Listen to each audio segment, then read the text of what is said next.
जय हिंद दोस्तों। मैं हूं अमित और आप सभी का स्वागत है मेरे यूट्यूब चैनल में। दोस्तों, आज इस वीडियो के माध्यम से हम भारतीय संसद के बारे में जानने की कोशिश करेंगे। भारतीय संसद के कितने अंग हैं और जो अंग हैं वो किस प्रकार से महत्वपूर्ण है दोस्तों। तो आज की वीडियो बड़ी महत्वपूर्ण होने वाली है दोस्तों, आप अंत तक ज़रूर देखें वीडियो को। यह वीडियो अगर आप अंत तक देखते हैं तो आपके एग्ज़ाम की दृष्टि से यह वीडियो बड़ी महत्वपूर्ण होने वाली है और काफ़ी नॉलेजफुल वीडियो है दोस्तों। तो हम संसद के अंगों की इसमें चर्चा करेंगे। संसद के दोस्तों मुख्य 3 अंग होते हैं। प्रथम होता है राष्ट्रपति होता है, दूसरा लोकसभा, तीसरा राज्यसभा। यदि राष्ट्रपति की बात की जाए दोस्तों तो राष्ट्रपति क्या होता है कि इसमें जो संसद का भले ही राष्ट्रपति क्या होता है, संसद के किसी भी सदन का क्या सदस्य नहीं होता है, लेकिन फिर भी क्या है, राष्ट्रपति की बड़ी महत्वपूर्ण भूमिका होती है दोस्तों।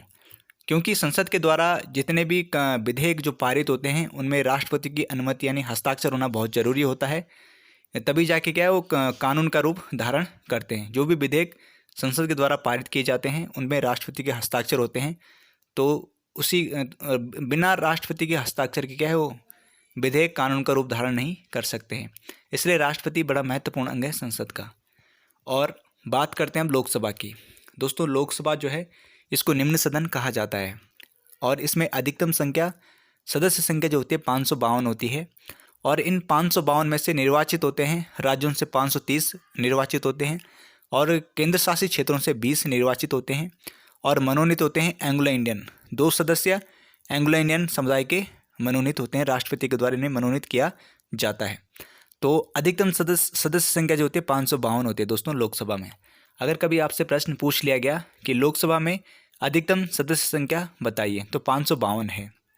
इनमें से निर्वाचित कितने होते हैं और राज्यों से कितने होते हैं, केंद्र शासित क्षेत्रों से कितने होते हैं और मनोनीत कितने होते हैं। तो दोस्तों यदि मनोनीत की बात की जाए दोस्तों तो मनोनीत जो होते हैं एंग्लो इंडियन समुदाय के 2 सदस्य मनोनीत किए जाते हैं राष्ट्रपति के द्वारा। और निर्वाचित जो होते हैं राज्यों से 530 सदस्य लोकसभा के निर्वाचित होते हैं, राज्यों से होते हैं दोस्तों 530 सदस्य। और केंद्र शासित क्षेत्रों से 20 सदस्य निर्वाचित होते हैं। तो 530 प्लस 20 550 हो चुके हैं, प्लस 2 एंग्लो इंडियन समुदाय के, तो टोटल कितने हो चुके हैं 552 सदस्य। तो इसलिए अधिकतम जो सदस्य संख्या होती है दोस्तों लोकसभा में 552 होती है। और यदि वर्तमान सदस्य संख्या की बात की जाए तो 545 है, यानी 545 संख्या है। और निर्वाचित, इसमें से जो निर्वाचित सदस्य होके जाते हैं लोकसभा में 530 सदस्य राज्यों से होके जाते हैं और केंद्र शासित क्षेत्रों से 13 सदस्य निर्वाचित होके जाते हैं। यानी 545 में से जो होते हैं 530 सदस्य राज्यों से होके निर्वाचित जाते हैं और केंद्र शासित क्षेत्रों से क्या 13 सदस्य होके निर्वाचित होके जाते हैं। और मनोनीत जो राष्ट्रपति द्वारा एंग्लो इंडियन समुदाय के 2 सदस्य मनोनीत किए जाते हैं दोस्तों। इसमें से केंद्र शासित क्षेत्रों से भी जो 13 सदस्य होते हैं, दिल्ली से 7 सदस्य क्या है निर्वाचित होके जाते हैं और अन्य केंद्र शासित क्षेत्रों से 6 सदस्य निर्वाचित होके जाते हैं। तो 7 + 6 13, 7 स्पेशल दिल्ली से होके जाते हैं और 6 अन्य केंद्र शासित क्षेत्रों से होके जाते हैं। तो इस प्रकार से दोस्तों टोटल जो संख्या होती है 545 है। अगर वर्तमान सदस्य संख्या की बात की जाए तो 545 है और अधिकतम सदस्य संख्या की बात की जाए तो 552 है। तो इस प्रकार से दोस्तों लोकसभा बड़ा महत्वपूर्ण सदन है संसद का। और लोकसभा निम्न सदन, लोकसभा को भंग किया जा सकता है दोस्तों। उच्च सदन राज्यसभा होता है, राज्यसभा को भंग नहीं किया जा सकता है। अगर संसद की बात की जाए, संसद के गठन की बात की जाए तो अनुच्छेद 79 में संसद के गठन की बात की गई है दोस्तों और भाग 5 के अंतर्गत संसद आता है। तो इस प्रकार से दोस्तों लोकसभा के बारे में अभी हम चर्चा कर चुके हैं और अब राज्यसभा के बारे में जानने की कोशिश करेंगे कि राज्यसभा में कितने सदस्य होते हैं, अधिकतम कितने होते हैं और वर्तमान में कितने हैं। तो यदि राज्यसभा के अधिकतम सदस्य संख्या की बात की जाए तो 250 है दोस्तों। और 250 में से जो मनोनीत होते हैं 12 मनोनीत किए जाते हैं राष्ट्रपति के द्वारा। प्रश्न आता है बार बार कि राष्ट्रपति के द्वारा राज्यसभा में कितने सदस्य मनोनीत किए जाते हैं। तो 12 सदस्य दोस्तों मनोनीत किए जाते हैं और निर्वाचित 238 सदस्य क्या निर्वाचित होके जाते हैं। 238 सदस्यों में से दोस्तों राज्यों से 234 सदस्य होके क्या निर्वाचित होके जाते हैं और केंद्र शासित क्षेत्रों से क्या 4 सदस्य निर्वाचित होके जाते हैं। यदि राज्यसभा के जो निर्वाचित सदस्यों के लिए 238 जो सदस्य निर्वाचित होकर जाते हैं, उनमें से भी राज्यों से क्या है 234 सदस्य निर्वाचित होकर जाते हैं और केंद्र शासित क्षेत्रों से क्या है 4 सदस्य निर्वाचित होकर जाते हैं। तो टोटल 238 हो गया दोस्तों। और प्लस क्या है 12 सदस्य मनोनीत किए जाते हैं। तो टोटल जो इनकी संख्या हो रही है 238 प्लस 12 यानी 250 हो जाती है टोटल। तो इसीलिए अगर अधिकतम सदस्य संख्या की बात की जाए तो 250 है राज्यसभा में। अगर वर्तमान सदस्य संख्या की बात की जाए दोस्तों तो 245 है। अगर आपसे प्रश्न ये पूछा जाता है कि राज्यसभा में वर्तमान सदस्य संख्या कितनी है, 245 है। 245 में से 12 सदस्य मनोनीत किए जाते हैं राष्ट्रपति के द्वारा और निर्वाचित किए जाते हैं 233 सदस्य। इन 233 सदस्यों में से दोस्तों राज्यों से 229 सदस्य निर्वाचित होकर जाते हैं और केंद्र शासित क्षेत्रों से 4 सदस्य क्या है निर्वाचित होकर जाते हैं। राज्यसभा के जो 4 सदस्य केंद्र शासित क्षेत्रों से निर्वाचित होकर जाते हैं, इनमें से दिल्ली से स्पेशल 3 सदस्य होकर जाते हैं और पुदुचेरी से क्या है 1 सदस्य होकर निर्वाचित होकर जाता है। तो इसलिए टोटल कितनी संख्या हो गई, 4 संख्या हो गई दोस्तों। तो अगर कभी पूछ लिया गया कि केंद्र शासित क्षेत्रों से राज्यसभा में कितने सदस्य निर्वाचित होकर जाते हैं, तो 4 सदस्य निर्वाचित होकर जाते हैं। और राज्यों से वर्तमान में कितने सदस्य निर्वाचित होकर जाते हैं, 229 सदस्य निर्वाचित होकर जाते हैं। अगर पूछ लिया गया कि राज्यसभा के कितने सदस्य दिल्ली से निर्वाचित होकर जाते हैं, तो 3 सदस्य दिल्ली से। तो इस प्रकार से दोस्तों दिल्ली से जो है राज्यसभा के लिए 3 सदस्य निर्वाचित होकर जाते हैं, केंद्र शासित प्रदेश है दिल्ली।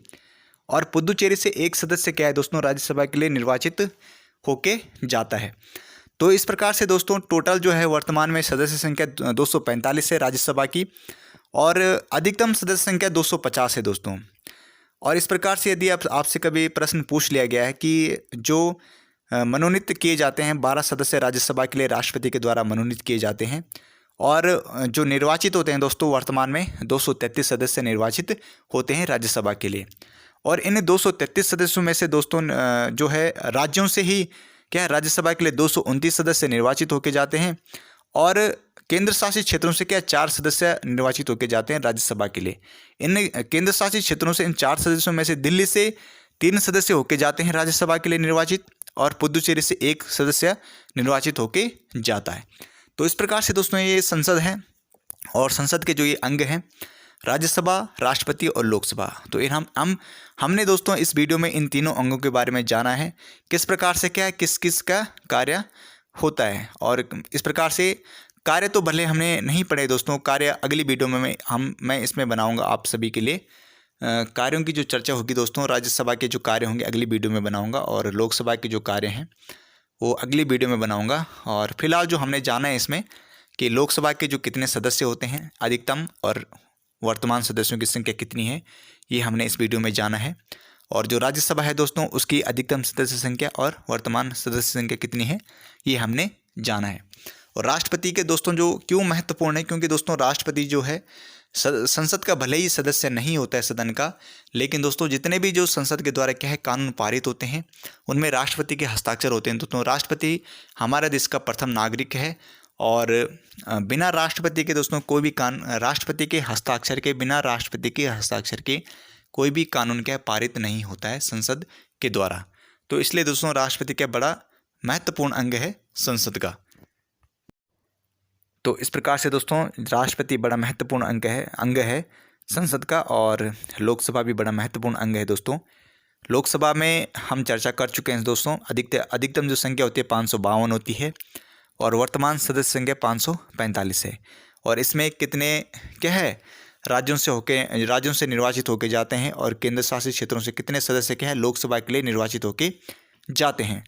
अधिकतम सदस्य संख्या में यदि बात की जाए तो 530 सदस्य क्या है लोकसभा के लिए निर्वाचित होकर जाते हैं और केंद्र शासित सदस्यों से क्या क्षेत्रों से क्या 20 सदस्य निर्वाचित होकर जाते हैं लोकसभा के लिए।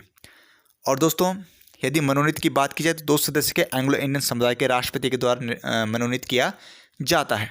और वर्तमान सदस्य संख्या की बात की जाए तो 545 सदस्य संख्या लोकसभा में है और इसमें से निर्वाचित जो है दोस्तों राज्यों से 530 सदस्य क्या निर्वाचित होकर जाते हैं लोकसभा में और केंद्र शासित क्षेत्रों से क्या है दोस्तों 13 सदस्य क्या लोकसभा में निर्वाचित होकर जाते हैं। केंद्र शासित क्षेत्रों में से जो दिल्ली से 7 सदस्य होते हैं और अन्य केंद्र शासित क्षेत्रों से 6 सदस्य निर्वाचित होकर जाते हैं। और मनोनीत सदस्य दोस्तों सेम है, 2 एंग्लो इंडियन के क्या है मनोनीत किया जाता है राष्ट्रपति के द्वारा। तो इस प्रकार से दोस्तों यह वीडियो यदि आपने अंत तक देखी तो आप सभी के बहुत बहुत धन्यवाद। और बड़ी महत्वपूर्ण वीडियो है दोस्तों। यदि आपको अच्छी लगी तो शेयर